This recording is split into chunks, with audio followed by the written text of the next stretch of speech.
हे समर्थ परमात्मा, हे निर्गुण निरंकार, तू करता है जगत का, तू सबका आधार। कण कण में है बस रहा तेरा रूप अपार। तीन काल है सत्य तू, मिथ्या है संसार। घट घट वासी हे प्रभु, अविनाशी करतार। दया से तेरी हो सभी, भव सागर से पार। निराकार साकार तू, जग के पालनहार। है बेअंत महिमा तेरी, दाता परम्पार। परम पिता परमात्मा, सब तेरी संतान। भला करो सबका प्रभु, सबका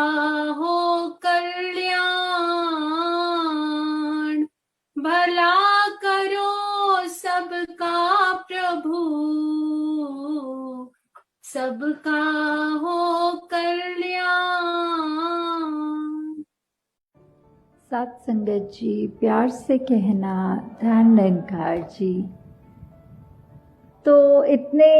जो भी अभी आज चाहे बालक के रूप में, बुजुर्गों के रूप में, बहनों के, भाइयों के, जिस रूप में भी, चाहे कविता, चाहे वो स्पीच थी और वो चाहे श्लोक बीच में बोले, चाहे गीत भजन थे, तो ये जो भी सारी संगत में हमने आज सुना है, तो यहाँ स्टेज से भी दासी जो बोल रही है वो तो वही भाव जो पहले ये बोल चुके हैं सारे संत, तो उसकी एक्सटेंशन में दासी थोड़े ही शब्दों में इस रूप में आपसे आशीर्वाद के रूप में ये कहना चाह रही है कि जो भी हमने आज सुना कि ये जो आत्मा है उसका इस निरंकार, इस विठ्ठल, इस परमात्मा, इस विश्वनाथ से जो भी हमारा रिश्ता है, उसकी पहले तो सबसे पहले बात जो पहचान करनी है कि हम दुनिया में आते हैं, पहले तो शरीर इतने बदल लेती है ये आत्मा कि ये आत्मा अपने आप को शरीर ही मान लेती है। तो जब तक इस मनुष्य योनि में आए हैं तो अपनी असली पहचान करने का ये जो सुनहरा मौका मिला है, इसमें हम अपनी असल पहचान कर लें। और वो पहचान यही है कि हम जिस परमात्मा की अंश हैं उस परमात्मा को देखें तो सही, अपने पिता के दर्शन करें। और भक्ति भी तभी शुरू हो सकती है जब इस परमात्मा के दर्शन हो जाए, और ये दर्शन करने संभव हैं। तो जब ये पहचान हो जाए, हमें अपना जीने का मकसद समझ आ जाए, तो फिर जीते जी भी हम कभी भी ये नहीं चाहेंगे कि जानबूझ के किसी को दुख दे या किसी के रास्तों में कांटे बिछाए, बल्कि मन उस तरह प्रवर्तन हो जाएगा जैसे किसी के हमेशा आंखों से आंसू पोंछने वाला जीवन बन जाएगा। ये उदास होठों को खुशियों द्वारा मुस्कुराहट भरने के जीवन में हम कोशिश करेंगे, प्रयत्न करेंगे। जैसे ये जो तब्दीली होती है, ये तो मन की तब्दीली अपने आप हो जाती है जब इस परमात्मा का एहसास हमारे जीवन में आ जाता है कि वही मन जो पहले सिर्फ चतुर चालाकियों में दूसरों को गिराने के लिए ही इच्छुक रहता था, अब वो मन निंदा भी सुनना पसंद नहीं करता। वो सिर्फ अपने यही कोशिश करता है कि कहीं मनों में आग लगी है तो शीतल वचनों से, अच्छे कर्मों से उस आग को बुझाया जाए। तो जैसे ये जो ट्रांसफॉर्मेशन, ये रिफॉर्मेशन की बात होती है, वैसे विवेकानंद जी ने भी, हम सब ने ये घटना सुनी है कि उन्होंने एक बार कहा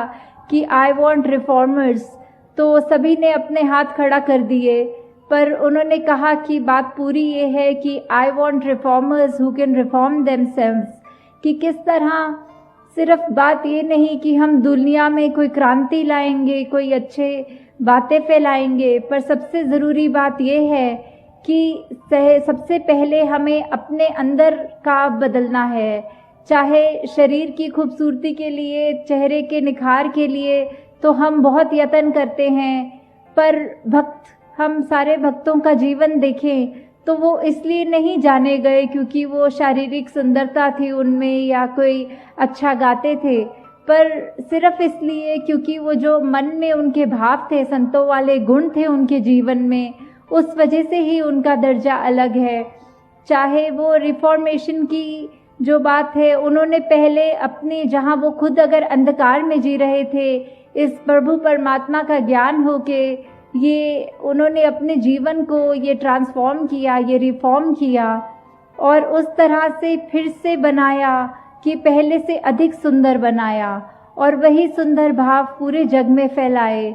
और ये भाव तब तक कोई अपने जीवन में नहीं उतार सकता जब तक वो भावों को समझा ना हो, ग्रहण ना किया हो, फिर ही वो जीवन में उतरते हैं। नहीं तो दिखावे के लिए तो थोड़ी देर के लिए कोई भी एक अच्छा इंसान बन सकता है, पर जिंदगी भर अच्छा बनने के लिए तो सिर्फ यही कि निरंकार प्रभु परमात्मा विश्वनाथ ही हमारे अंग संग है, हमारे अंदर है, बाहर है, हमारे सामने वाले इंसान में है, पत्ते पत्ते में है, डाली में है। तो ये पहचान, ऐसे गुणों में हम अगर जिएंगे, अगर मन में करुणा और दया का भाव रखेंगे, तो ही हम उन श्रेणी में, उस संतों वाली श्रेणी में ही माने जाएंगे। कि कबीर जी भी यही कहते थे कि जब तक देह है तब तक देना है। हमें क्या देना है? हमने अपने शरीर होते होते ही ये करुणा भाव है वो सब तक पहुंचाना है। ये प्यार, प्रीत, निम्रता, विशालता, ऐसे अनेकों गुणों को हमने सिर्फ अपने अंदर तक ना रख के उस पूरे संसार को कंफर्ट देने के लिए, आराम देने के लिए यत्न करना है। कि हमारी वजह से अगर कोई भी चीज़, किसी एक व्यक्ति का भी जीवन थोड़ा ज़्यादा सुखमय हो सके तो क्यों ना ऐसा कोई कदम उठाएं। तो आप सब संत यहाँ जो इस संगत रूप में, सत्संग रूप में आए हैं, तो साथ ही ये सेवा और सिमरन का जो हमें दात मिली है, वो सेवा भी वो जो हुक्म में रहते हुए, जो चाहे किसी भी तरह से हमारी समर्था के साथ कर सके, मन में श्रद्धा रखते हुए, तो वही है। और सबसे उत्तम सेवा तो यही होगी कि हम अपने अंदर जो हमारी रोशनी है, इस ब्रह्म ज्ञान की दात जो हमने पाई है, हम ये ऐसी सेवा करें कि जो भी एक व्यक्ति हमारे कांटेक्ट में आए उस तक ये रोशनी पहुंचाएं। हमारा मुख तो उजला हो गया, अगलों का भी, औरों का भी मुख उजला करें। तो ऐसी सेवा तो सबसे उत्तम सेवा है। और साथ में ये जो सिमरन है, जिससे हम खुद हमेशा उस चेतन अवस्था में रहते हुए इस निरंकार के साथ अपनी कनेक्शन को बरकरार रख सकते हैं। तो ये सेवा सिमरन सत्संग जब तक है तब तक ही इस निरंकार का, इस ब्रह्म ज्ञान का वासा हमारे मन में है। नहीं तो ये कब हम दुनियावी रूप में जिस तरह हम रहते हैं, तो जब तक हम ये भूल जाएं अगर एक पल के लिए भी, तो उसमें हमारा ही नुकसान है। तो हम दुनिया में आए हैं तो चाहे कोई भी उपलब्धि हमारी हो, हम अच्छे से अच्छे एक दुनियावी रूप में अपना जॉब करते हों, बिजनेस करते हों, वो सारी हमारे को मुबारक हैं वो अचीवमेंट्स। पर तब तक कि जब तक एक अच्छे इंसान नहीं बने, अपना असली मकसद पहचाना नहीं, तब तक वो सारी कामयाबियां होते हुए भी हम एक नाकामयाब इंसान हैं। और ग्रंथों में तो यहाँ तक लिखा है कि वो इंसान जिसने इस परमात्मा को पाया नहीं, वो इंसान तो जीवित ही नहीं है, वो तो एक मृतक है। चाहे उस तरह हम सांस ले रहे हैं, कोई डॉक्टर हमको मृतक घोषित नहीं करेगा, पर अंदर ये आत्मा की बात हो रही है कि अगर हमने अपने उद्देश्य को समझ लिया, प्राप्त कर लिया, इस जानकारी को प्राप्त कर लिया कि हम असल में कौन हैं, कहाँ से आए हैं, जीवन जी रहे हैं तो कहाँ जी रहे हैं, और एक बार जब ये आंखें बंद हो जाएंगी तो कहाँ जाना है। तो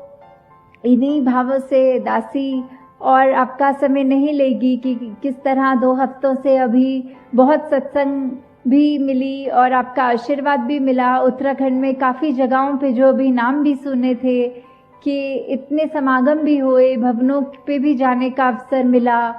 तो अभी भी आगे जहाँ टिहरी और मसूरी की यात्रा है, तो दासी यही अरदास करेगी कि हम सब भी आगे से आगे जहाँ अपने जीवन को तो बढ़ाएं ही, बाकी औरों के भी जीवन में ये रोशनी का काम करें कि किस तरह एक अगर छोटी सी भी हमारी कंट्रीब्यूशन हो किसी के जीवन में सुख पहुंचाए, तो वो हमें करने में सोचना नहीं चाहिए कि हम अगर हैं संतान प्रभु परमात्मा की, ये हम जान चुके हैं, तो ये बात हर एक तक पहुंचाएं कि उनका जीवन भी सफल हो जाए। जिस तरह हमने ये जो शब्द अक्सर हम सुनते हैं कि जीवन में ही मोक्ष प्राप्त कर लिया, ये जीते ही मोक्ष प्राप्त कर लिया, तो ये सिर्फ जब जब श्वास हैं तब तक ही हो सकता है, और ये सुनहरा मौका जब मिला ही हुआ है तो इसका पूरा फायदा उठाएं और इस ब्रह्म ज्ञान की दात को प्राप्त करके हम अपने जीवन को महकाएं, औरों के जीवन को महकाएं। सात संगत जी, धार निरंकार जी। तेरी ओट सहारा तेरा, तन मन ढोल घुमावा, करे अवतार तेरे दाता, की फूल गावा,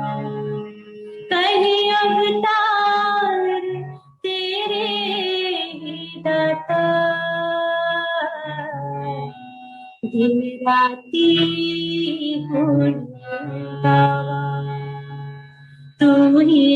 निरंकार, तू ही निरंकार, तू ही निरंकार, मैं हंसता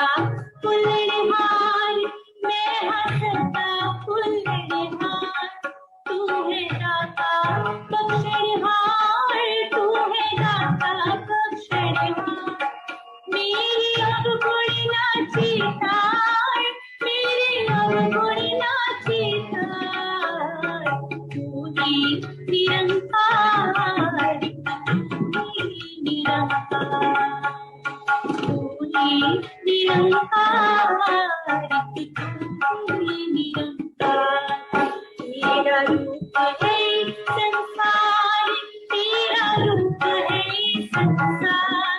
सबदा भला करो कल्याण, सबदा भला करो कल्याण, मेरी अवगुण नाची तार, मेरी अवगुण नाची तार, तू ही निरंकार, तू ही निरंकार, तू ही निरंकार, तू ही निरंकार, मेरा डोले ना इतबार, मेरा डोले ना इतबार, बख्शो शरदा भगति प्यार, बख्शो शरदा भगति प्यार, करा मैं संता दा सत्कार, करा मैं संता दा सत्कार, तू ही निरंकार, तू ही निरंकार, तू ही निरंकार,